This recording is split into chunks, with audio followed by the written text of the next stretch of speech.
Ok, vamos lá. A gente tem aqui um material do Ronald Heifetz que começa com uma pergunta que parece simples, mas que fica cada vez mais incômoda, né? Totalmente. Por que a gente vê tão pouca liderança de verdade vindo de pessoas que estão em posições de autoridade?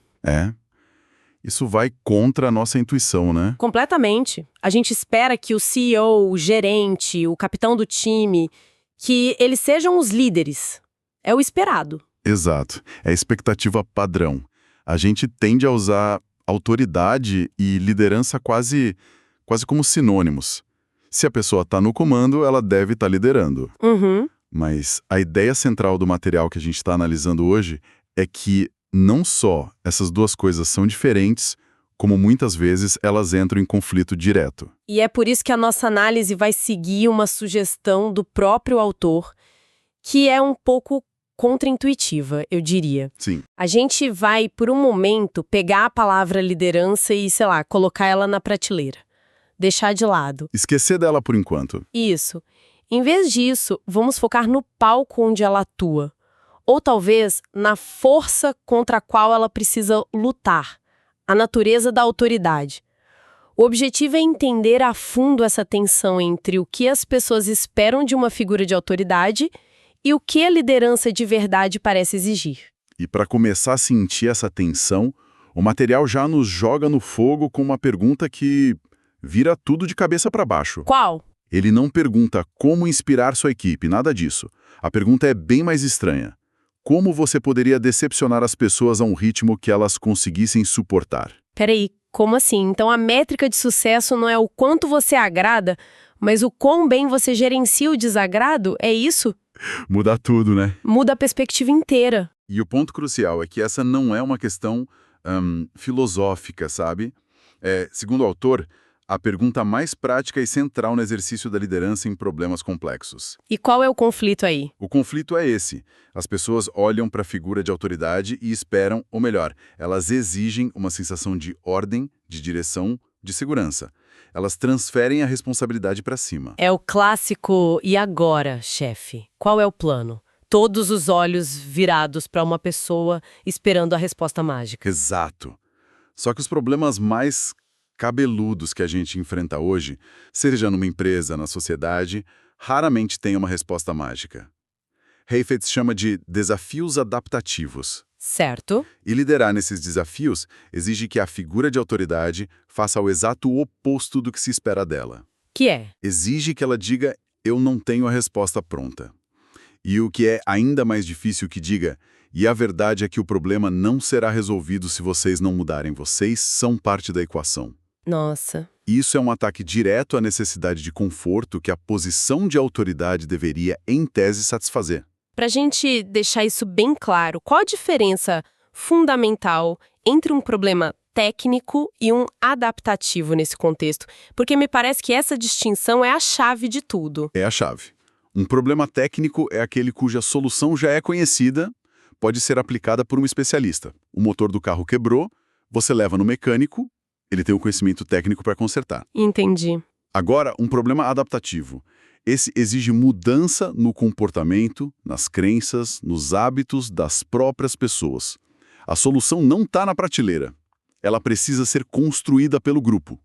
O problema não está no motor, está nos motoristas. Sacou? Sacou. E o material usa uma analogia que, depois dessa sua explicação, fica ainda mais poderosa. A do cirurgião cardíaco. Perfeita. Uma analogia perfeita para separar essas duas coisas. A cena é um cirurgião conversando com um paciente. A parte técnica, a obra cirúrgica, é clara. O cirurgião pode entrar lá, desobstruir uma artéria, consertar os vasos. Ali, na sala de cirurgia, ele exerce a autoridade de especialista e resolve uma parte crítica. É o mecânico consertando o motor. Ele entrega um resultado tangível, imediato, que cumpre a expectativa de conserto. O paciente sai da cirurgia, o problema agudo foi resolvido. Todo mundo feliz. Exatamente. Mas é aí que a metáfora fica genial. O cirurgião vira para o paciente e diz: olha, o que eu fiz resolve uma parte. A outra parte, e a maior delas, continua com você. O estilo de vida, a dieta, a falta de exercício, o estresse, tudo aquilo que, em primeiro lugar, levou à cirurgia, nada disso foi tocado na mesa de operação. Autoridade técnica do médico para ali. Ele não pode fazer a caminhada ou escolher a salada no lugar do paciente. E essa é a conexão direta com a dificuldade de liderar numa organização, né? Direta. Assim como o paciente, as equipes olham para os seus gestores esperando a cirurgia. Eles querem a solução técnica, rápida e, de preferência, sem que eles precisem mudar nada no dia a dia. Trazendo para um cenário de empresa, o que seria uma solução técnica que os líderes adoram dar e qual seria o trabalho adaptativo que eles evitam? Ótima pergunta. Uma solução técnica clássica é uma reestruturação. As vendas caíram. Vamos mudar as caixinhas no organograma. Clássico. Ou então, ninguém está inovado. Vamos comprar um software novo de gestão de ideias. Isso é a cirurgia. É visível, é decisivo, o chefe parece estar no controle. O trabalho adaptativo, que é o que realmente importa e que quase todo mundo evita, é sentar com as duas equipes que foram fundidas, que têm culturas diferentes, desconfiança, e facilitar o doloroso processo para que elas aprendam a colaborar de verdade. Isso exige que as pessoas mudem, não que o chefe mude um slide no PowerPoint. Exato. E isso exige tempo, paciência e, voltando ao início, vai gerar frustração, vai gerar decepção no caminho.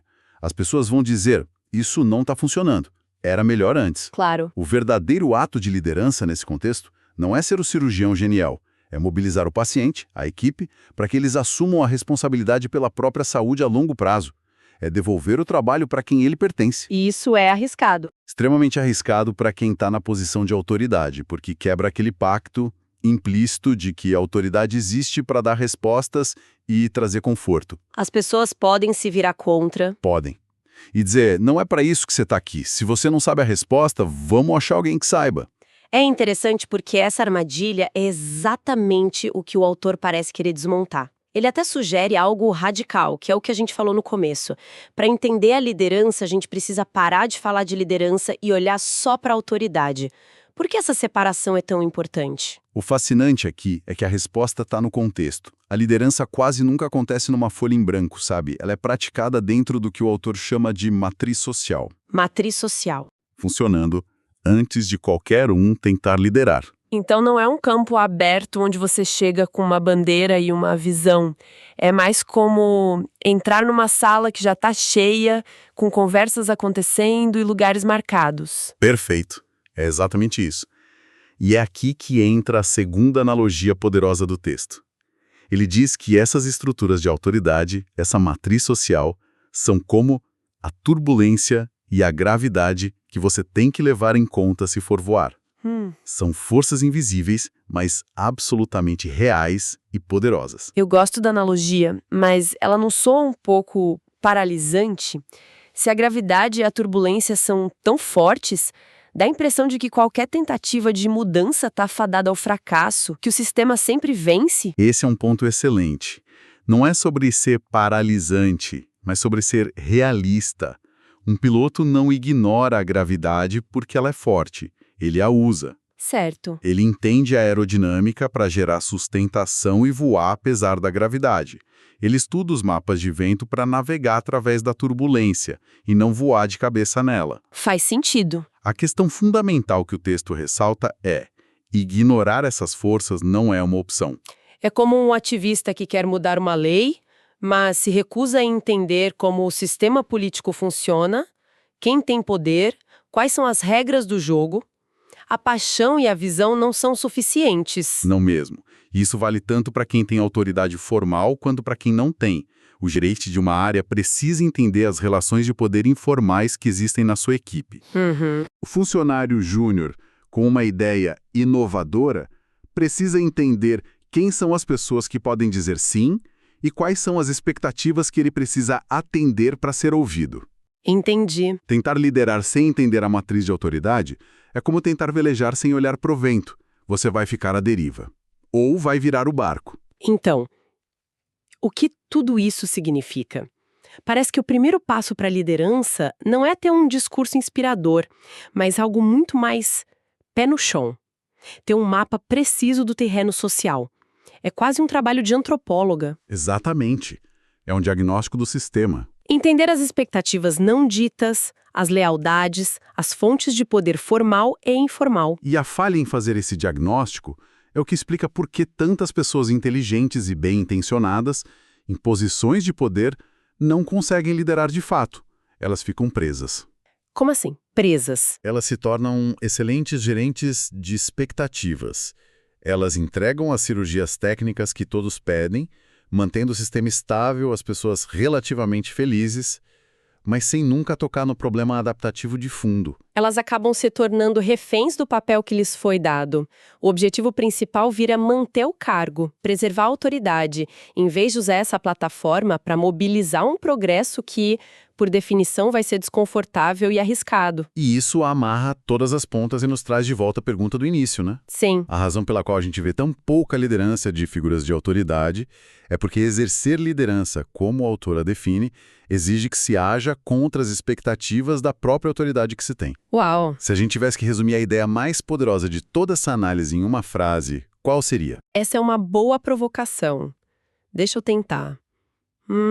Talvez seja algo como: a autoridade é um acordo social para manter o conforto, enquanto a liderança é a prática de quebrar esse acordo para gerar progresso. Perfeito. Elas estão em conflito por natureza. Exatamente isso.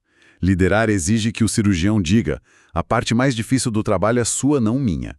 Exige que o chefe diga: eu não tenho a resposta, mas confio que nós, como grupo, podemos construí-la. E isso vai doer um pouco. É assustador. Muito. Requer a coragem de ser o portador de más notícias, de dizer que o problema é nosso, e não só meu. Ao fazer isso, você arrisca o status e a confiança que sua posição de autoridade te confere. É muito mais seguro, no curto prazo, continuar só fazendo as cirurgias técnicas. O que explica por que tantas organizações parecem andar em círculos, presas nos mesmos problemas, mesmo com gente competente no comando. Exato. Elas estão gerenciando a autoridade, não exercendo a liderança. Estão mantendo o avião em voo de cruzeiro, sabe? Dentro das correntes de ar esperadas, mas sem nunca ousar mudar de rota para chegar a um destino melhor. E muitas vezes são recompensadas por isso. A estabilidade é vista como sucesso, mesmo que seja a estabilidade da estagnação. Ok, vamos juntar as peças antes de terminar. O primeiro grande insight é que a liderança em desafios complexos não é sobre agradar, mas sobre a difícil arte de gerenciar a decepção, de frustrar as expectativas das pessoas por soluções fáceis, mas num ritmo que elas consigam processar. Segundo, é crucial separar autoridade de liderança. Autoridade é um papel, uma posição que você recebe de um grupo para cumprir uma função, geralmente de proteção e ordem.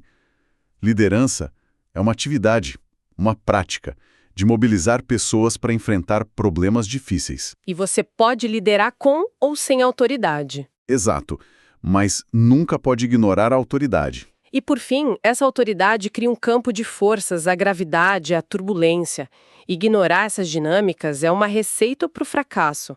O primeiro trabalho não é ter a visão, mas sim mapear o terreno. É isso. Entender o sistema para poder influenciá-lo de forma eficaz, em vez de ser derrubado por ele. Em resumo, o material nos força a ver a liderança não como um ato heróico de um indivíduo iluminado. Não, mas como a prática delicada e por vezes perigosa de mobilizar a responsabilidade coletiva. Isso nos deixa com um pensamento final para refletir, imagino. Sim, a ideia de que a autoridade é um pacto por conforto é muito poderosa. Isso levanta uma questão que vai além do escritório. Em quais áreas da nossa vida, como pais, como amigos, como cidadãos, o medo de frustrar as expectativas que outros colocam em nós nos impede de colocar o verdadeiro problema adaptativo na mesa? Boa pergunta. Onde a gente está oferecendo cirurgias técnicas quando que é necessária uma conversa difícil sobre mudança de hábito?